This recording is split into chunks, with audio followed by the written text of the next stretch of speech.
Tout ce dont je me souviens, c'est qu'ils étaient de type européen. Il y en a un qui m'a mis sa main devant ma bouche et m'a demandé de me taire, sinon il me plantait avec un cutter.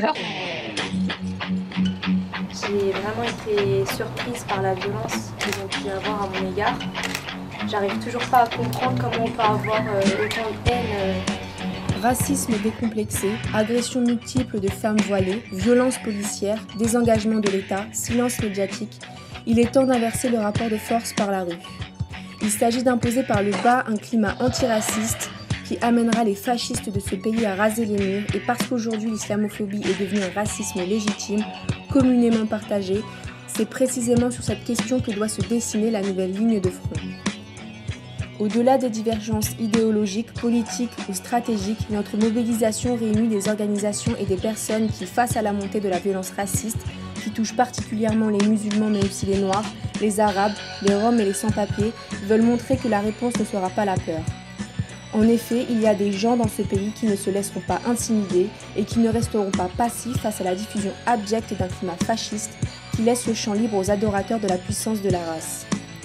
Face au retour des ratonnades pouvant aller jusqu'au meurtre, à la banalisation des violences policières et au mépris grandissant de la dignité humaine au profit d'impératifs d'uniformité, de supériorité et d'efficacité, la puissance publique se montre au mieux inefficace et il appartient à tout un chacun d'intervenir.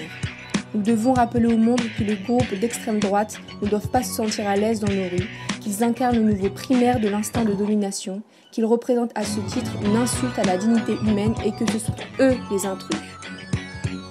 En effet, cet appel à travers la participation à un iftar antifasciste comme prémisse à une mobilisation plus pérenne vise à imposer clairement un rapport de force entre nous, musulmans et musulmanes, et ces groupes d'extrême droite qui multiplient les agressions islamophobes dans un silence médiatique édifiant, mais aussi entre nous et l'État,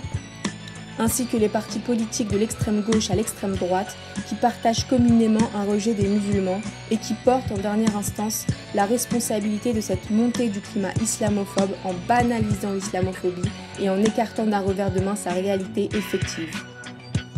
Aujourd'hui, les musulmans sont la cible des formations les plus fascistes de ce pays et en tant que musulmans et musulmanes, nous devons réagir et porter ensemble avec tous ceux qui comprendront l'importance stratégique de cette lutte le rejet du climat raciste et xénophobe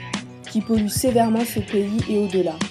Ensemble, montrons que nos rues n'appartiennent pas aux fascistes et que nous ne les laisserons pas y installer un climat de peur.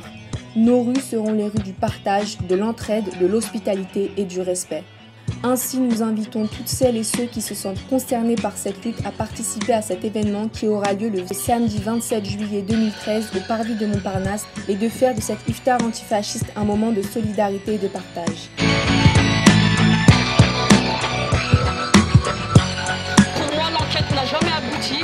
j'ai pas eu de suite, mais alhamdoulilah, je continue le combat pour les sœurs qui se sont fait récemment agresser et pour le futur, Inch'Allah, pour nos enfants, nos petits-enfants, Inch'Allah, bi'idhnillah.